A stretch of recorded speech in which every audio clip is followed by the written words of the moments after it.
19h GMT, vous avez parfaitement raison de choisir Chérif la télévision pour vous informer. Bonsoir mesdames et messieurs et bienvenue dans la grande édition de ce dimanche 15 octobre 2017. Tout d'abord, cette semaine a été marquée par une grande rencontre avec les hommes de médias à la Maison de la Presse. Il était surtout question de parler du processus de dépouillement des dossiers d'appel à candidature au sujet des télévisions privées au Mali. Au final, 4 éditeurs de télévision privées seront retenus à l'issue des travaux entamés par la HAC, la Haute Autorité de la Communication. Voyons ce reportage signé Alhamidou Badini et Mohamed Sidibé. Ce processus de dépouillement des télévisions privées concerne uniquement, dans un premier temps, les programmes diffusés à partir du district de Bamako. 34 dossiers au total devront être examinés et seules 4 télévisions privées, dont 3 commerciales et une non commerciale, seront officiellement retenues. Bon, il y a 34 qui ont été déposés et qui ont été tous acceptés. Et il y a 4 autorisations qui sont en jeu. 3 pour les télévisions commerciales et une pour les télévisions non commerciales. Le président de la commission à candidature a salué la rencontre positive entretenue le 17 juillet dernier avec l'association malienne des télévisions libres Amatel. On va essayer d'aller le plus vite possible parce qu'on sait que les promoteurs ont longtemps attendu et c'est pour ça qu'on les remercie et il est bon également que les premières télévisions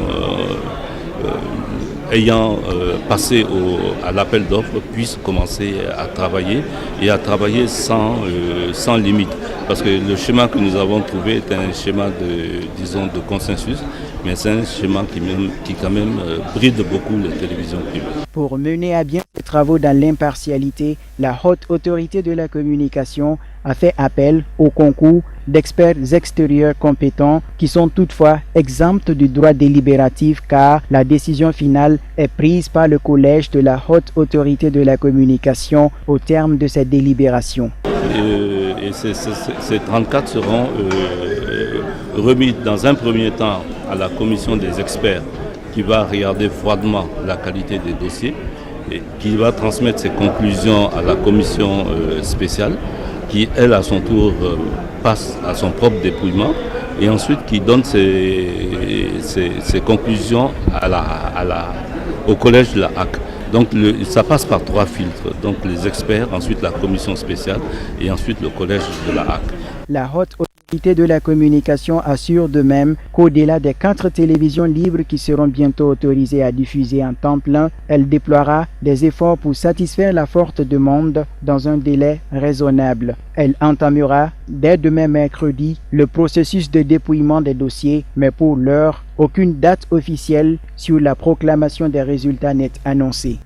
Non loin de la Maison de la Presse a eu une autre grande rencontre, cette fois à l'hôtel de ville de Bamako. Rencontre qui planchait sur les travaux de la 3e session du Conseil du district. Les 6 communes de la capitale étaient représentées pour passer en revue les différents sujets, dont la phase d'exécution du budget 2017. L'élément est signé Abdul Karim Sako et Mohamed Sidibé. Passer en revue l'exécution du budget 2017 qui a été marqué, selon le maire du district de Bamako, par un faible niveau de réalisation des recettes et l'examen du projet de budget 2018, ce sont là, entre autres sujets, à l'ordre du jour de cette 3e session du Conseil du district. Je voudrais profiter de l'opportunité que m'offre la présente session pour lancer un vibrant appel à l'ensemble des acteurs économiques, singulièrement les syndicats de la mairie du district, pour davantage de sensibilisation à l'endroit des travailleurs, pour une vigilance accrue, mais aussi à davantage d'efforts dans le recouvrement des recettes et des taxes et de la formation à tous les niveaux. C'est dans ce contexte que le Conseil du district de Bamako se penchera aujourd'hui sur l'examen du projet de budget 2018 qui déterminera les contours de la gouvernance financière future de la collectivité. Estimé à 42 milliards et plus de 900 millions de francs CFA en recettes et en dépenses, le budget 2018 devrait permettre essentiellement l'amélioration et la consolidation des acquis de l'exercice en cours, notamment la mobilisation des ressources, l'assainissement, l'aménagement et l'embellissement urbain, la mobilité urbaine, la santé, l'hygiène publique et naturellement la lutte contre l'insécurité routière. L'année 2018 augure un nouvel espoir. C'est pourquoi je voudrais inviter la population de Bamako à s'acquitter régulièrement et correctement du paiement des impôts et des taxes de la collectivité sans lesquelles aucune cité ne peut se forger. Un espoir dans le cadre de la régionalisation qui verra une plus grande autonomie des collectivités car fera en sorte que la ville sera dotée de moyens encore plus subséquents. Cette session nous offre également l'occasion de suivre les comptes rendus des missions effectuées à l'extérieur. Elles ont pour objet de raffermir les liens de coopération existants entre le district de Bamako et ses partenaires à l'effet d'un enrichissement mutuellement avantageux entre les populations des villes amies et les populations de Bamako. Le maire du district, qui est aussi le parrain du mois de la solidarité en commune 3, a procédé à la remise de 500 000 francs à l'association des sourds-muets du Mali et une enveloppe de 2 millions à la commune 3. Les travaux de cette troisième session du conseil du district se poursuivent et prendront fin le jeudi 19 octobre. Nous ouvrons à présent la page consacrée à la 23e édition du mois de la solidarité et de la lutte contre l'exclusion. La famille Haïdara du guide spirituel des Ansars, Seyd Cherif Ousmane Madane Haïdara, a fait une importante donation de vivres et d'autres produits alimentaires à des veuves et orphelins. C'était dimanche dernier. D'éminentes personnalités s'étaient mobilisées autour de l'événement pour féliciter et encourager le donateur. Voyons ce reportage signé Alhamidou Badinia et Mohamed Sidibé. En tout, 200 personnes, dont 100 veuves et 100 orphelins, ont tous reçu chacun un sac de riz, 5 litres d'huile, 2 cartons de lait et la somme de 25 000 francs CFA. Le tout s'élève à une valeur de 12 millions de francs CFA. Depuis que le guide a fait l'annonce comme quoi il va choisir 100 veuves et 100 orphelins, quand cela a été annoncé lors du prêche, je vous dis que depuis cette nuit même, les gens ont commencé à venir pour s'inscrire. Et le guide, il a insisté que les gens que nous allons sélectionner, que ces gens-là soient réellement des veuves qui sont sans moyens et qui sont sans soutien. Et que les enfants-là soient des vrais orphelins qui ont besoin vraiment d'aide. Et on a fait ce travail-là comme il a donné les conseils. On a sélectionné les gens de partout à travers Bamako et environ. Cette action est vivement saluée par les autorités qui invitent l'ensemble de la population à s'inspirer de cet exemple pour venir en aide aux plus démunis de la société durant ce mois. Cherif, on peut l'appeler l'homme de la solidarité de tous les jours. Je l'ai dit et je le répète, parce que de tous les temps, depuis que nous avons connu le Cherif, il est avec la solidarité. Il aide les démunis, il aide tous ceux qui ont besoin d'aide dans ce pays et même en dehors de ce pays. Donc pour moi, si on lui a donné le parrainage de ce mois de solidarité dans ce pays, il le mérite. Ce mois de la solidarité est un mois béni pour nous les religieux et nous sommes très honorés quand on a appris que Ousmane Madane Haïdara, le président du groupement des leaders spirituels musulmans du Mali et le premier vice-président du Haut Conseil islamique, a été honoré pour parrainer ce début du mois de la solidarité. Donc, et là, on a compris que nous sommes tous engagés, tous interpellés. Donc je lance un appel à tous les leaders religieux musulmans, à toutes les associations islamiques, les imams, les prêcheurs, les chefs religieux du Mali, de se solidariser avec nous, avec Ousmane Madane Haïdara, pour prendre en charge l'entraide entre les musulmans. Les bénéficiaires manquent de mots pour exprimer leur joie devant ce don inédit et bienfaisant. Le guide spirituel des Ansars, Seyd Cherif Ousmane Madane Haïdara, se dit fier de cette désignation. Vraiment, je suis très content et je remercie le bon Dieu. Je suis très fier parce que ça, c'est les recommandations de l'islam. Nous sommes tous des musulmans. Voilà un grand geste qui vient conforter les plus démunis pendant ce mois d'entraide. Vivement d'autres bonnes actions.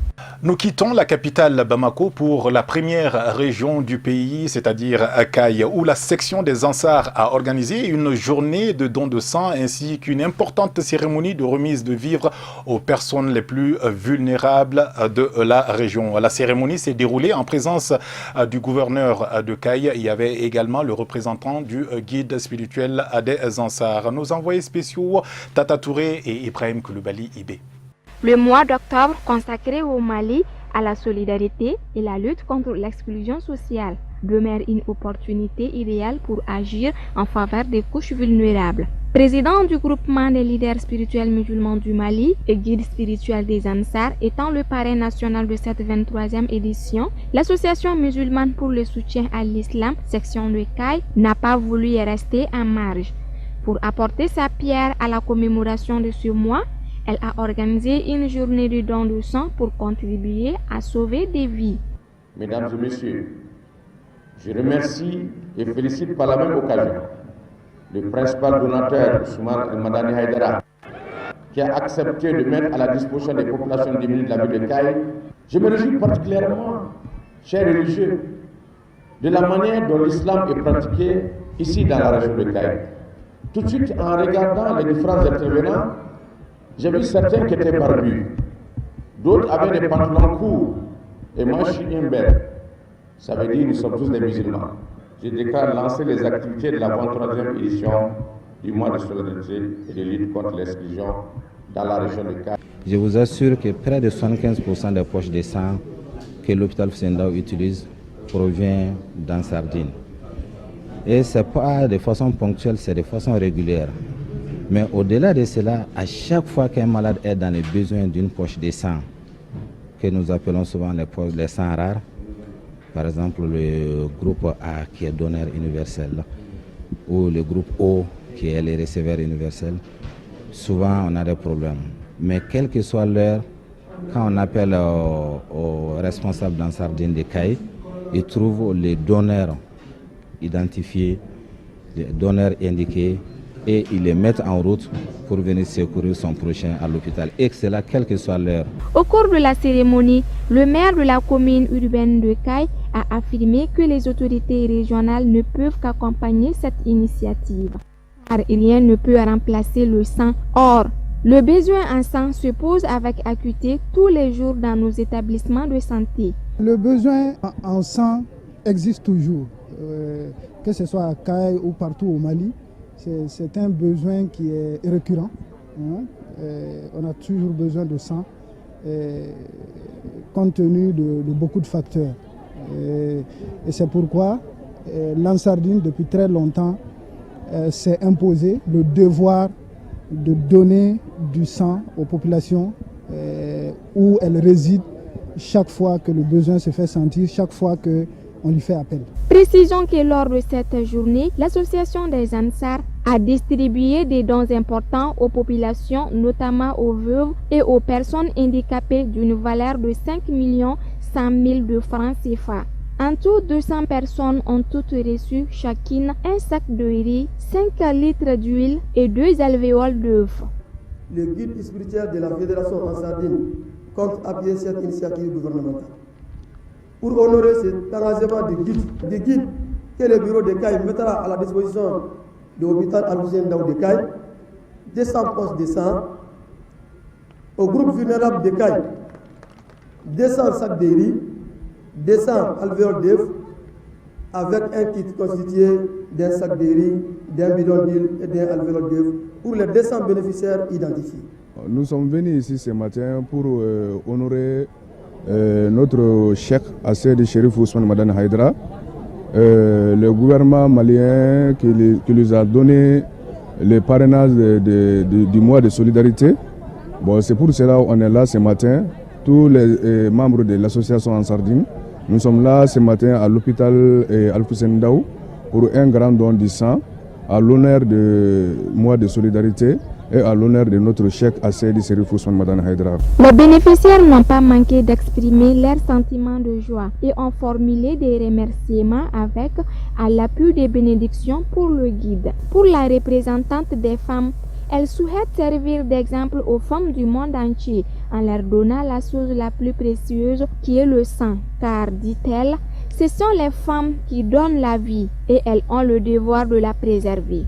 Nous restons dans le même registre, mais tout en revenant à Bamako, la capitale, pour vous dire que le ministère du mois de la solidarité, le ministère de la solidarité et de l'action humanitaire a procédé en milieu de semaine à une importante remise symbolique de vivres et d'autres biens consommables à l'association des personnes vivant avec le VIH-Sida. La cérémonie s'est déroulée au siège de l'association en présence du parrain national Seyd Cherif Ousmane Madane Haïdara et également était présente la marraine de la deuxième semaine du mois et le reportage est signé Alhamidou Badini, Fousseini Keita et Samba Traoré.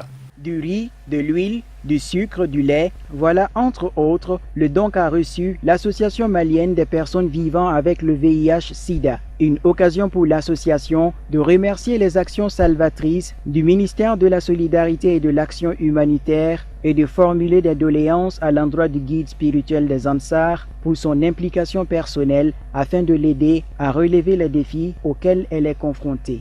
Permettez-nous de remercier particulièrement le parrain du mois de la solidarité édition 2017. Nous avons nommé Elhadj Cherif Ousmane Madane Haïdara. Nous demandons votre implication personnelle à travers un plaidoyer auprès des plus hautes autorités, car les ressources financières se font rares pour la lutte contre le sida. La stigmatisation et la discrimination liées au VIH et au sida font un véritable frein à l'utilisation des services de prévention et à l'accès aux médicaments. L'association a aussi reçu des kits scolaires d'une valeur de 200 000 francs CFA offerts par l'Association des Frères Unis, Dogon, Bosso et Sonrail, une aide qui vient à point nommé en ce début de rentrée scolaire. Les kits scolaires que nous donnerons tout à l'heure aux enfants ont une valeur de plus de 200 000 francs CFA. Cela n'est pas suffisant. Composé de cahiers, de sacs, de stylos, de crayons et bien d'autres. La marraine de la deuxième semaine du mois de la solidarité a appelé les personnes de bonne volonté à venir en aide aux couches les plus vulnérables de la société, dont les enfants. Je salue alors tous les généreux donateurs de ces différentes activités du mois. Je profite de la même occasion pour inviter toutes les personnes à cultiver la solidarité, car elle constitue un puissant facteur de cohésion sociale, de réconciliation pour une paix durable au Mali. Le ministère de la Solidarité et de l'Action humanitaire rassure toujours les personnes infectées et affectées du VIH-Sida de son soutien. Distingués invités, mesdames et messieurs, la présente donation est constituée de vivres et non-vivres. À travers ces gestes, il s'agit d'inviter toutes les personnes de bonne volonté, ces multiples anonymes, les institutions et autres organismes à fédérer leurs efforts afin d'assurer de bonnes protections et promotion de ces enfants, ces êtres innocents dont le sort les a malheureusement mis dans cet état. Les guides religieux se sont toujours impliqués dans la lutte contre le VIH-Sida, ce qu'ils entendent toujours poursuivre jusqu'au bout pour éradiquer ce fléau. L'histoire témoigne que les leaders religieux se sont impliqués dans la lutte contre le VIH et le sida au Mali depuis l'an 2002. Et c'est en l'an 2002 qu'il y a eu l'engagement de tous les religieux du Mali dans la lutte contre le VIH et le sida. Et c'est pourquoi on avait créé au premier départ le Comité national islamique de la lutte contre le sida. Et après, on a fusionné les associations et on est arrivé à la création de l'Alliance des leaders religieux, musulmans et chrétiens de la lutte contre le sida. Donc nous, on a mené beaucoup des activités avec les personnes vivantes avec le VIH au Mali et à l'extérieur du Mali. Témoignages, chorégraphies ont aussi marqué cette cérémonie qui s'est terminée par des bénédictions et la promesse du guide spirituel des Ansar, parrain national du mois, d'offrir 1 million de francs CFA à l'association. Milieu de semaine toujours, visite conjointe du président de la République Ibrahim Boubacar Keïta et du parrain national du mois de la solidarité et de la lutte contre l'exclusion à la personne la plus âgée du district de Bamako.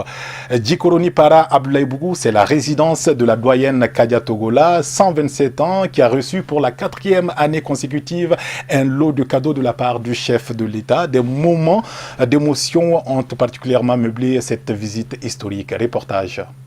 Deuxième décade de la 23e édition du mois de la solidarité et de la lutte contre l'exclusion, phase ultime des programmes de visite aux personnes les plus âgées du pays. Le parrain national, Seyd Cherif Ousmane Madane Haïdara, arrive peu avant le chef de l'État, Ibrahim Boubacar Keïta, sous une bonne escorte en commune 4 du district de Bamako. Une foule compacte de jeunes écoliers dressés aux abords de la voie pour scander le nom d'Ibeka.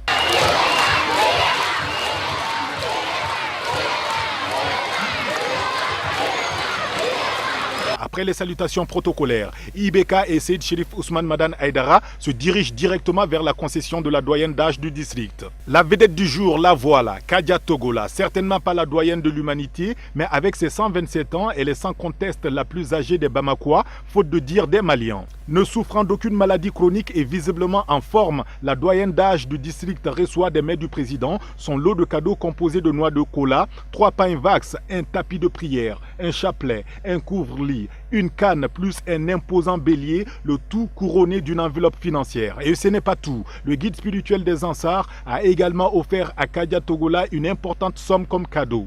Ici, pas de politique, mais plutôt un lieu de célébration de mariage entre la doyenne et son illustre mari Ibeka, qui n'a cessé de la charrier en guise de plaisanterie entre grand-mère et petit-fils. Le chef de l'État attache du prix aux valeurs ancestrales de respect aux personnes âgées. Donc, nous remercions Allah subhanahu wa ta'ala pour ce bonheur indicible qui nous fait revenir 4 fois ici dans le cours de cette vie. Et nous souhaitons que Allah subhanahu wa ta'ala nous accorde de revenir ici, quel que soit le statut. Et nous souhaitons à Kadia une santé de fer encore, et son sens de l'humour, et que notre chambre nuptiale soit toujours pleine d'encens, et d'encens très parfumé, et que son amour pour moi se réchauffe à cette aune-là, et que je vienne moi aussi l'un révolu l'embrasser. Quel bonheur, voilà ce que je voulais dire. Et ces bénédictions pour le Mali ne tombent pas. Non. 2 mots d'elle à l'endroit de ce pays sont 2 mots très forts. Très forts. Et elle les a prononcés cette année encore. Donc, grand bonheur pour notre peuple. Que qu'Allah subhanahu wa ta'ala nous la préserve. Le guide à qui l'on a demandé de faire des bénédictions pour la doyenne et l'ensemble des Maliens a sagement demandé à son tour à l'imam du quartier de le faire pour le respect des notables. C'est ainsi donc que s'achève cette visite hautement symbolique en ce mois de solidarité et de lutte contre l'exclusion.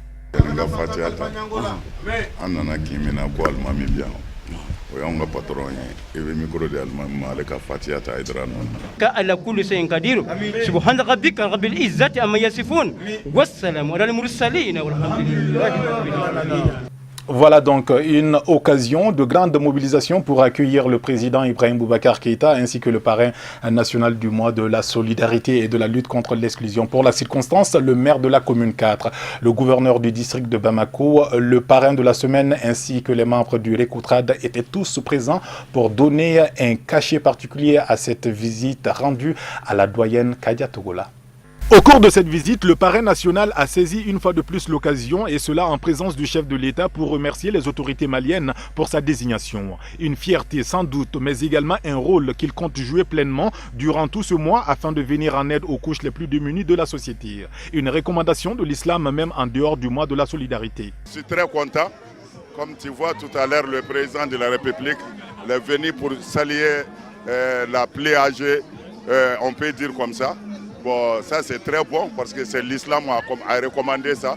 On est prêt à respecter tous qui sont plus âgés que nous. C'est ça l'islam qui demande et qui recommande aussi. Le ministre de la Solidarité et de l'Action humanitaire dira à son tour que ces bonnes actions durant ce mois s'inscrivent dans la continuité, d'où la particularité malienne. C'est une particularité malienne, vous faites bien de le dire, et cette particularité malienne, nous devons la cultiver. C'est elle qui nous permet de dire entre plusieurs que nous sommes parmi les meilleurs, mais que nous sommes humbles. C'est 2 choses qui sont importantes. Savoir qu'on est parmi les meilleurs, mais savoir être humble, ça, c'est une qualité qui n'est pas courante. Au Mali, elle se cultive. Et cette année, comme l'année passée, nous avons eu des parrains qui incarnent et nos traditions et ce que la plupart des gens veulent être. Donc, ceux-là, plus le président de la République, sont venus honorer les aînés. Et ça, c'est très important. Nous prions Dieu que pendant longtemps encore, ces aînés-là puissent être honorés par les générations, par les jeunes générations. Et que le chef de l'État puisse faire cela. C'est très important parce que c'est un signal de respect qui est montré aux jeunes, qu'ils sachent qu'ils ont le droit de respecter ceux qui ont fait d'eux ce qu'ils sont devenus. Et qu'eux, à leur tour, doivent se préparer un jour à être respectés par leurs enfants. Donc ils ont le devoir de faire ce qu'ils ont vu faire aujourd'hui. Madame le gouverneur du district de Bamako approuve largement cette initiative visant à renforcer les liens entre les différentes générations. Je suis très heureuse de cette visite parce que ça nous montre nos origines, le respect des aînés. Donc notre pays est un grand pays qui a toujours donné de la valeur aux anciens. Donc je souhaite que tous les fils de ce pays emboîtent le pas pour respecter les aînés. Vivement l'année prochaine pour que la doyenne Kadia Togola soit encore là avec l'immense espoir de battre le record d'âge, non pas du Mali mais celui de l'Afrique entière.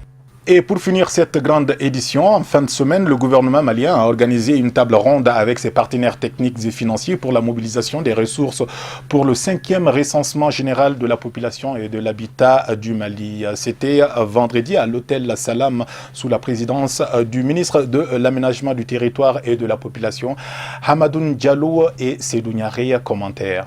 L'objectif de cette table ronde est de contribuer à la mobilisation de 6,9 milliards de francs CFA nécessaires à la réalisation du 5e recensement général de la population et de l'habitat. Notre pays est engagé dans la préparation de son 5e recensement qui doit se dérouler en avril 2019. La réalisation de cet important projet exige des moyens humains, matériels et financiers. L'objectif de cette table ronde organisée par le gouvernement malien et de vous informer, vous, en tant que partenaire technique et financier du Mali, sur l'état de la préparation du recensement général de la population et de l'habitat prévu en 2019. Et aussi, vous inviter à appuyer techniquement et financièrement ces différentes phases d'application. Comme vous le savez, tout recensement général est un processus coûteux, structuré, de longue haleine, et qui nécessite une préparation rigoureuse et une implication de tous les acteurs du développement.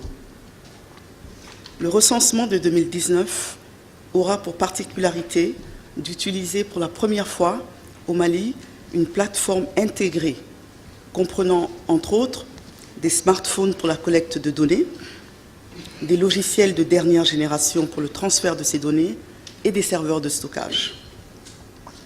Le dispositif inclut également un data center pour centraliser les différents types de données. Ces moyens permettront un gain de temps considérable lors des différentes phases de recensement, particulièrement la qualité des analyses. UNFPA apportera un appui constant au cours de cet exercice de recensement qui inclura une contribution financière de plus d'1 milliard de francs CFA, avec une assistance technique diversifiée pour les différentes phases de conception, de collecte, d'analyse et de dissémination de données.